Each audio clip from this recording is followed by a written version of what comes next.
Hindi ko na 26. Kasi record ako kanina. 17 pa lang pala. Ayan po. Isinuko ang sarili. Isa pong magandang umaga sa iyo pong lahat. Happy Tuesday po at ngayon ay napakaganda ng araw, pasibol ang araw dito sa Nueva Ecija. Nawa ay nasa mabuti kayong kalagayan sa mga oras na ito at patuloy nating isinasama yung pangangaral natin diyan po sa Santo Domingo. Ayan ano, panalangin natin na tayo ay magkaroon ng good health araw-araw. Ayan, gabi-gabi sa pagbabiyahe papunta doon sa Santo Domingo. Medyo malayo din. 22 kilometers, so 42 kilometers yan balikan. Ang pag-iingat ng Panginoon ay naway sumaatin. At gayon din po nga ang ating pong mga kapatid at yung mga kaibigan natin na papunta doon sa ating pong venue ng evangelism. So ngayon po, ang ating pag-aaral, isinuko ang sarili.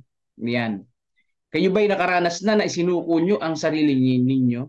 Kanino ninyo isinuko ang inyong sarili? Ako isinuko ko ang sarili ko sa misis ko. Marami ang mga tao ngayon na hindi isinusuko ang sarili. Lalo na kung meron kang tawag dito, meron kang kasalanan, may criminal kang kasalanan, yung iba talagang hindi sumusuko. Hindi talaga sila sumusuko, mga kapatid. Pero may mga iba na sumusuko rin talaga. So katulad niyan, nakabangga ng yung sinadya niyang banggain yung pong van driver diyan po sa Manila. Sumuko siya, ano? Kasi talagang malinaw naman na nagkasala siya. Anong pakiramdam na isinusuko mo yung sarili mo? Ano yung itsura ng isinusuko yung sarili? Talagang nakayuko, no? At papalapit doon sa mga pulis. So dito po mga kapatid, yung pagsuko sa sarili ay may kinalaman sa pagsuko natin sa ating pong Panginoong Diyos. Ito po yung ating pong pinaka-key-text, Apokalipsis 3 verse 18. Tayo po ay manalangin. Aming Diyos, aming dinadalangin sa inyo ang Apokalipsis 3:18 na nagsasabi tungkol sa pagsuko ng aming sarili. Tulungan niyo po kami, O Diyos, maramdaman namin at maintindihan ang pagsuko po ng aming mga sarili upang kami po'y makapaglingkod sa inyo ng maayos. Salamat, O Diyos, sa pagdinig ng aming dalangin sa banal na pangalan ni Jesus. Amen. Ang sabi po sa Biblia, ipinapayo ko sa iyo, sabi ng banal na kasulatan, na bumili ka sa akin ng gintong dinalisay ng apoy upang ikaw ay yumaman. Ibig sabihin, hindi talaga masamang yumaman. Basta, ang ginto ay galing sa ating Panginoon at ng mapuputing damit upang iyong maisuot at upang huwag mahayag ang iyong kahihiyang kahubaran at ng pampahid na ilalagay sa iyong mga mata upang ikaw ay makakita. So, ibig sabihin dito mga kapatid, itong Apocalypse chapter 3 ay may kinalaman po sa mga message po sa church sa Asia. So check po natin kung anong church itong binabanggit dito sa aklat ng Juan na may kinalaman sa pagbili ng ginto. Sabi po rito sa 33 verse 18, ito yung church ng Laodicean. Yung Laodicean church, mga kapatid, ay tinatawag na lukewarm. Lukewarm sila. Bakit po maligamgam, mga kapatid? Yung kanilang pananampalataya. Dahil nga po yung dito kasi sa pagkuha nila ng tubig, no? Kumukuha sila ng tubig sa malayo, sa haba ng biyahe, yung tubig nagiging maligamgam na. O sa haba ng biyahe po nila kasi nga wala naman noon kotse. So binubuhat lang nila yun sa kabundukan at sobrang init, pagbaba maligamgam na yung tubig. So sila inahalimbawa sa maligamgam na tubig yung kanilang pananampalataya. Hindi malamig, hindi mainit. Kaya sabi rin sa Apokalipsis, ang iyong pananampalataya ay dapat na maging mainit. Kung mainit, mainit. Kung malamig, malamig. Dahil kung maligamgam, isusuka rin tayo ng Panginoon. Ibig sabihin, hindi dapat salawahan ang pananampalataya, kundi mayroong paninindigan sa isang tunay na Diyos. Hindi ho po pwede na yung kabilang paa ay nakatapak sa tubig at yung kabilang paa naman sa ating Panginoong Diyos o sa lupa. So kinakailangan kung sa Diyos, sa Diyos. Kung sa sanlibutan, sa sanlibutan. Kasi kung ang paa mo nakatapak sa Diyos, tapos yung isa sa demonyo, wala pa rin yun. Di ba? Maligamgam ka pa rin. Hindi ka pa rin tatanggapin ng Panginoon dahil dapat pure na sa ating pong Panginoong Diyos. Sabi po dito, sa ating pong devotional, paano isuko yung sarili? Dapat magkaroon sa mga iglesia ng isang kahangahangang pagpapahayag ng kapangyarihan ng Diyos.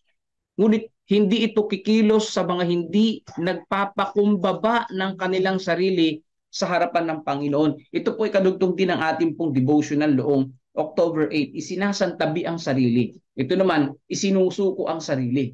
Sabi po dito, no? Hindi kikilos ang banal na espiritu sa buhay natin kung walang pagpapakumbaba sa harapan ng Panginoon ng bawat isa. At binuksan ang pintuan ng puso sa pamamagitan ng pagtatapat at pagsisisi. So kinakailangan yan. Ang ingredient po ng pagpapakumbaba at pagsisisi ay yung pong pagbubukas ng puso. Ay yan po yung ingredient ng pagpapakumbaba, pagtatapat at pagsisisi sa lahat ng mga kasalanan. Ipagtapat natin sa Panginoon ang ating kasalanan. Alam naman ng Panginoon ang kasalanan natin eh.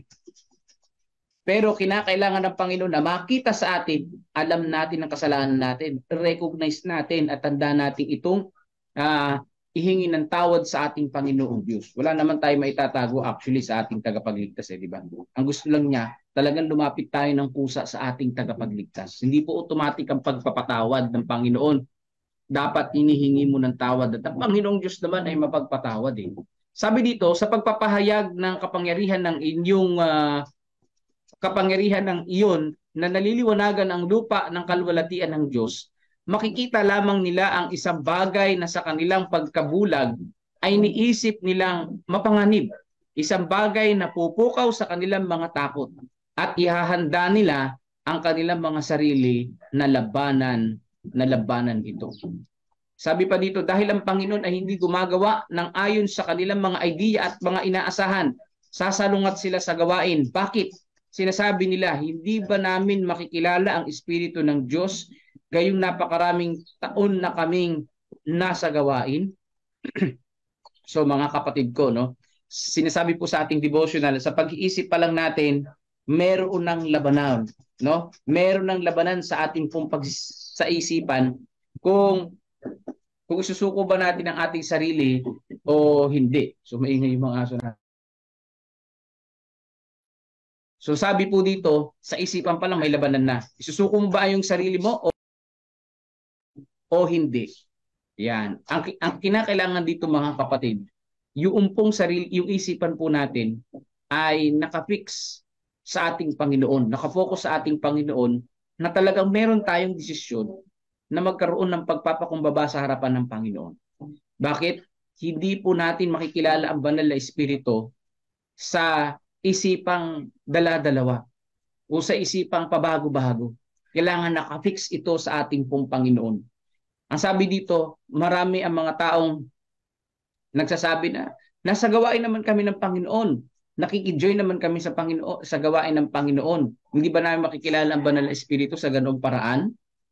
Alam nyo, marami ang mga taong nakikijoin lang sa activity, sa gawain, pero walang relasyon sa ating Panginoong Diyos. Maraming ganon. Ay di ba pag tinanong nyo yung mga tao kung anong relihiyon nila, iisa lang ang sinasabi nila, karamihan sa kanila ay mga Katolik. Kasi yung iba nakikisaw-saw lang sa Katolik. Di ba? Yun lang yung nakikita nilang relihiyon, kaya yun lang yung relihiyon nila. At nakikijoin lang sila sa alay, lakad. Pagkatapos na pag tinanong mo kung anong ibig sabihin, hindi naman nila alam.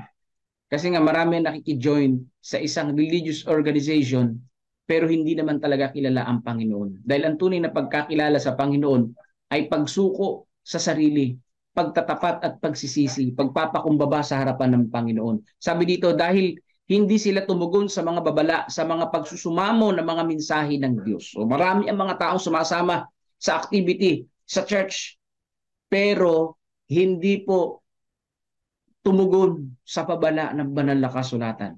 Sa halip ay patuloy na nagsasabi, ako'y mayaman at naging mariwasa at hindi ako nangangailangan ng anuman. So yan po ang sinasabi ng iba. Ang sinasabi ng ibang mga tao na ako naman ay relihiyoso Ako naman ay laging napunta sa church. Ako naman ay laging nagdo-donate. Oo, kahit hindi ako magsimba, bibigay ko lang tong pera. Okay na to. Mayaman naman ako, hindi ako nangangailangan ng anumang patnubay. Pero dito po mga kapatid, dapat nating maintindihan, meron tayong pangangailangan. Pangangailangan ng karunungan galing sa Panginoon, pangangailangan ng pagpapatawad, pangangailangan ng kabanalan. Hindi ko mo na ikaw ay leader, wala ka ng pangangailangan na dapat na humingi ng opinion sa iba. Hindi ko mo ikaw ay leader ng church, ikaw ay nandun na sa status ng kabanalan at wala ka ng kailangan pa para gabayan ka ng banal na espiritu. Hindi ganoon mga kapatid. Kinakailangan natin na patuloy na manalangin, humingi ng tulong sa ating Panginoong Diyos dahil wala naman talaga tayo. Dahil ang tunay na lingkod ng Panginoon, mapagpakumbaba sa harapan ng Panginoong Diyos na alam at naiintindihan na meron siyang pangangailangan. Ako nga, lagi ko iniisip, ano pa yung aking pangangailangan, Panginoon? Tulungan niyo po ako. Parang wala akong kaalam-alam. Parang hindi ako makakausad kung wala ang Panginoon. Kasi nga naman sa tuwing magsisermon, hindi mo pwedeng sabihin na ay may stock knowledge ako. Hindi mga kapatid. Kinakailangan pa rin sumubsob sa Biblia at mag-aral. Sabi dito, ang talento at mahabang karanasan ay hindi gagawin ang tao bilang mga daluyan ng liwanag.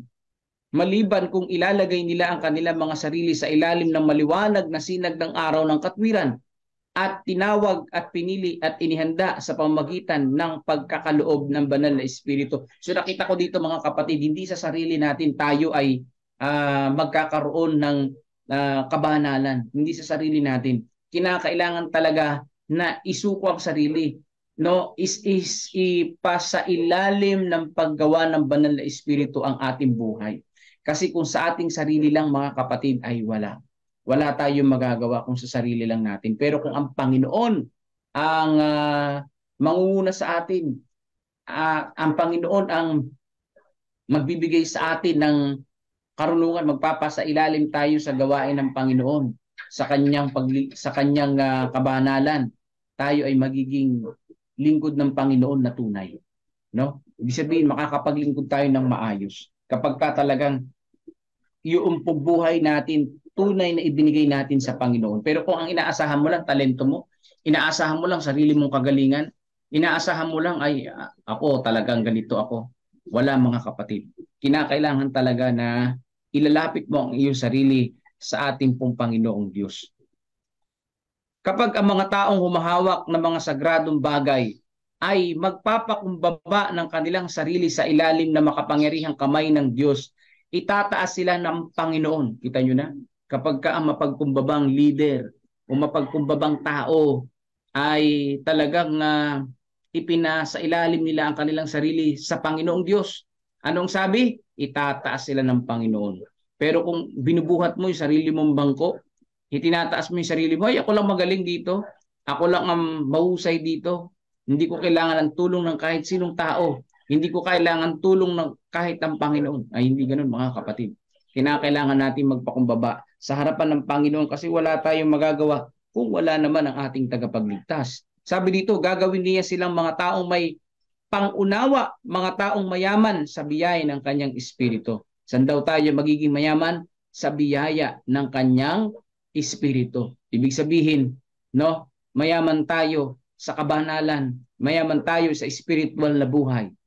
So kung mayaman ka sa physical na buhay at mayaman ka rin sa biyaya ng Panginoon ay doble at purihin ng ating Panginoon.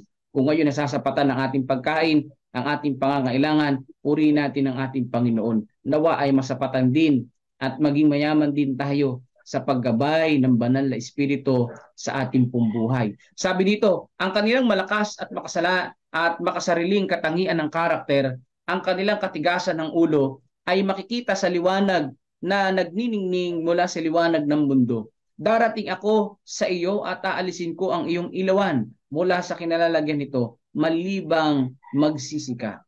Kung hahanapin mo ang Panginoon ng buong puso mo, masusumpungan mo siya. Sabi dito sa Apocalypse 2 verse 5. So, ginamit naman po rito yung isa sa mga iglesia sa church. Anong church yung binabanggit dito? Sa Apocalypse 2 verse 5.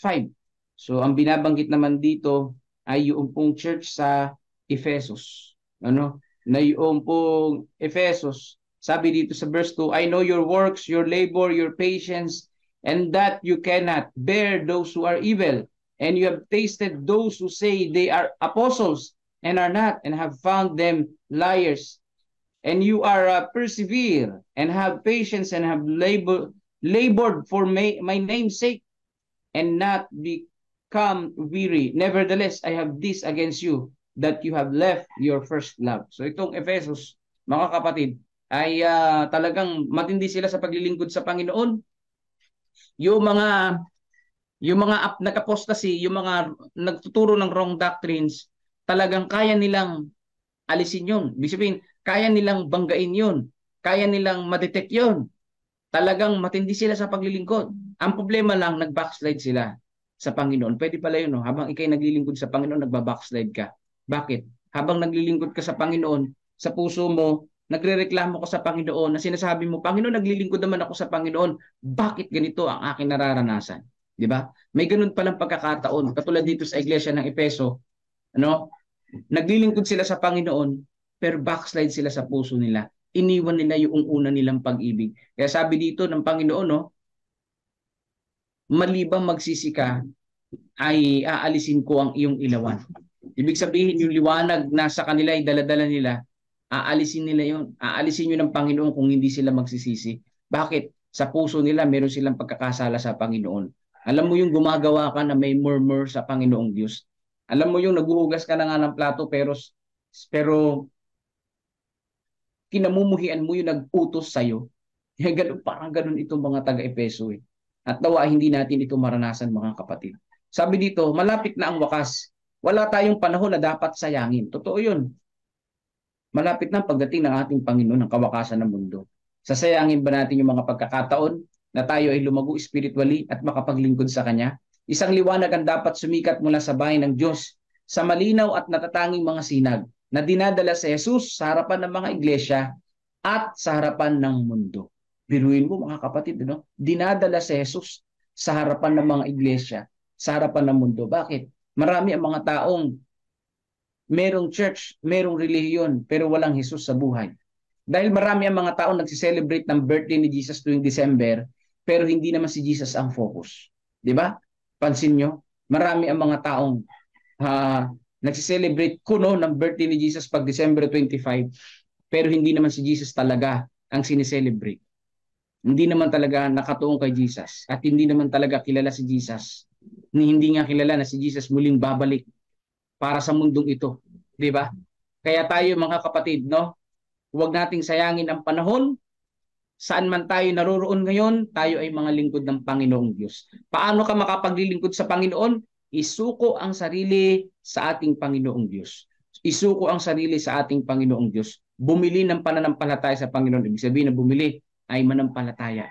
Kumuha ng lakas sa ating Panginoon. Sabi po dito, no? Yung gintong dinalisay ng apoy na yumaman tayo sa biyaya ng ating Panginoon. Magdamit na mapuputing damit at isuot ito. Ibig sabihin, total surrender sa ating Panginoon na nakadepende sa ating pong tagapagligtas. Dahil kung wala ang ating Panginoon, ang ating pong paglilingkod walang kabuluhan at hindi tayo makapaglilingkod ng maayos sa ating tagapagligtas kung wala ang paggabay ng banal na Espiritu sa ating pong mga buhay, mga kapatid. So, all in all, na natutunan ko dito, yung tunay na pagsuko sa sarili sa ating Panginoong Diyos ay ingredients nito ay pagpapakumbaba, pagtatapat at pagsisisi sa lahat ng ating mga pagkakamali bawat araw, bawat oras ng ating pong buhay.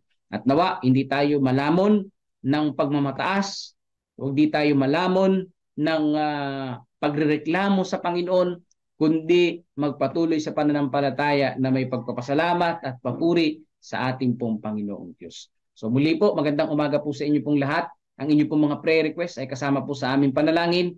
Pangunahan tayo ni Brother Melvin sa panalangin sa pagkatapos po ng isang awitin, papuri sa ating pong Panginoong Diyos. Pagpalain tayo ng ating Panginoon at mabuhay tayong nag-iintay sa pagdating niya. Amang banal na makapangyarihan sa lahat, maraming salamat po sa umaga na ito. Kami ay inyong ginising sa tamang oras, sapat na kapahinga sa bumagdamag panibagong buhay at lakas sa umaga na ito ay aming pinagpapasalamat ng lubos. At lalong higit, binigyan niyo kami ng pagkakataon sa umaga nito na kami ay ma-remind ng muli na aming isuko ang aming sarili ng lubusan sa inyo, na hindi kami magduda sa inyong kakayahan, sa inyong pag-ibig sa amin at sa lahat ng inyong magagawa sa amin. Bagkus patuloy lamang kami magtiwala sa inyo, magpakumbaba, magtapat at magsisi sa aming mga kasalanan. Maraming salamat po sa mga reminder. Sa bawat umaga tunay ng aming buhay ay nakukorek sapagkat kami mga liko at makakalimutin at makasalanan. Salamat po sa inyong pag-ibig. Ramdam po namin ang inyong pagmamahal. Sa umaga na ito, nais namin isama sa panalangin patuloy ang pangangaral sa Santo Domingo. Ingatan nawa ang mga tao na pupunta rito, lalo na sila pastor na bumabiyahe ng malayo para makarating dito araw-araw. Siya po ay ilayo sa anumang kapahamakan, bigyan ng malusog na pangatawan sa bawat araw. Kaya din ang mga tao na nakakarinig ng mabuting balita ay bigyan niya po sila ng nawa ng marunong na pangunawa, maunawaan nila ito at matanggap kayo bilang personal at tagapagligtas. Sa pagpapatuloy, nais namin isama sa panalangin si Sister Yolanda de la Cruz. Siya po ay may karamdaman sa mga oras na ito, malubhang karamdaman na ipinagkakatiwala niya po sa inyo ang kanyang buhay, ang kanyang kalusugan at ang tunay na kagalingan na nanggagaling po sa inyo at ipinagkakaloob niya sa bawat isa. At naway ang comfort sa kanyang pag-iisip ay maranasan niya sa kulong po ng pangunawa ng Holy Spirit sa kanya. At din namin sinasama sa panalangin si Sister Jody na siya ay dinala sa ospital kahapon. Nawa po ang kanyang kalusugan ay inyong ingatan at mga mahuhusay na doktor ang humawak sa kanya at malunasan ng mabilis ang kanyang karamdaman sa mga panahon na ito at patuloy na kalakasan sa araw-araw hanggang sa makauwi na ulit na sa kanilang bahay tahanan at patuloy na magpalakas. Kasama din namin sa panalangin ang pagdadalang tao ni Sister Erica at naway sa panahon ng kanyang pagbubuntis maging maayos ang kanyang pakiramdam at siya ay makapagsilang ng maayos at malusog na sanggol. Kasama din namin sa panalangin si Edmar Candelaria na asawa ni Sister AJ Reyes na may karamdaman din. Patuloy na maigawad sa kanyang kalakasan sa bawat araw at lubos at higit sa lahat ay total healing para sa kanya. Kasama din namin si Imelda Garcia, si Sister April, si Sister Bisel Seraspe, kasama na rin si Sister Aimee Kilantang, Janet de la Cruz, si Marilita at si Dayan. At patuloy na kalakasan ng aming kahilingan para kay Kuya Bobby at kay Ate Lorna, gayon din kay Sister Kisses na kanyang kalakasan ng pangatawan at mawala ang kanyang mga iniisip na depression sa kanya sa pagkatapos ng kanyang panganak. Kasama din namin si Ate Gigi Concepcion, si Gregorio Santin, si Tatay Pentong, ang kalakasan na may gawad sa kanila. Kasama si Kuya Mike at si Pichi na papasalamat po sa inyo na nawala na ang sakit ng kanyang tagiliran, bagaman patuloy namin sinasama sa panalangin ang patuloy niyang kalakasan sa bawat araw at patuloy na inyong mga blessings bumuo sa kanila, lalo na higit sa lahat ang spiritual na blessings na nagmumula po sa inyo. Kasama din namin sa panalangin ng ilang member ng family nila Sister Rose Cris Encarnado na may sakit, si Ating Sibilia Aurelia Bourbon, Renato Santos, Romnick Francisco, Olivia at Rebecca Francisco, si Jennifer Pascua, Precious Kabasog, si Princess Jerquina, Arisi, Sister Nena, Tia Aning, Tia Aurora sa kanilang recovery, kay din Sister Corazon Mina. Sama na rin namin ang masayahin na si Ate Sally Sanchez at papasalamat siya at siya ay patuloy na lumalakas araw-araw, ngunit patuloy pa rin namin sinasama sa panalangin kanyang kalusugan sapagkat sa inyo ay hindi lamang pang physical na kalusugan ng inyong pinagagaling, pagkos pati ang aming mga spiritual na kalusugan. Kasama na rin si Sister Yolanda de la Cruz at ang recovery kina Janet Ontivero, Gina de Guzman, Arturo Duque at Erlinda Duque. Ang mga kapatid po na ito ay pawang nasa banig ng karamdaman, ang iba ay nasa recovery at ang iba ay iniiling namin ang araw-araw na kalusugan at kalakasan pagkat alam namin na nasa inyo ang mga pangako na hindi namin dapat pagdudahan, bagkus palaging pagtiwalaan. Papasalamat po kami sa walang sawa niyong pagtiling sa aming mga panalangin at sa walang sawa ninyong pagbibigay sa amin ng mga aral sa bawat umaga. In Jesus' name we pray. Amen. Amen.